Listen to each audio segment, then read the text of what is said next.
ស្រីបងប្អូនគ្នាថ្ងៃនេះខ្ញុំយករូបយកមកធ្វើសុំទីបងប្អូនរូបគេកំងអញ្ចឹងបងប្អូនឥឡូវយើងយកមកដាក់សុំឲ្យគាត់យកមកដាក់សុំឲ្យគេអញ្ចឹងណាបងប្អូនអញ្ចឹងយើងបងប្អូនណាចង់កំងរូបទេសភាពឬមួយអង្គ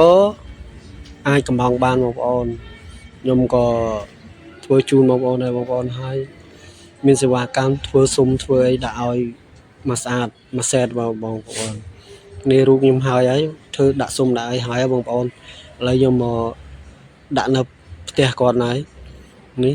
ជាងកំពុងតែដំឡើងហើយដាក់តាំងឲ្យបងប្អូនហ្នឹងហើយ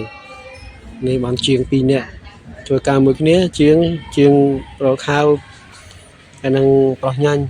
2នាក់បងប្អូនគេនេះឥឡូវបានពងអវោះវែងដាក់តាំងរូបហើយហ្នឹងអរគុណបងប្អូនហើយបងប្អូនឃើញហើយឆ្លាញ់ពេញចិត្តជួយចុច like និង comment និងជួយ share ម្នាក់មួយផងបងប្អូនហើយស្អាតដល់បងប្អូននេះឃើញរូបអង្គរវត្តបងប្អូនតំណាងជាតិយើងណាបងប្អូនទឹកដៃល្អអត់បងប្អូននេះទឹកដៃខ្ញុំពិតទឹកដៃកូនខ្មែរហ្នឹងបើស្អាតជួយ comment ម្នាក់មួយមើលបងប្អូនរួចរាល់ហើយបងប្អូនឃើញ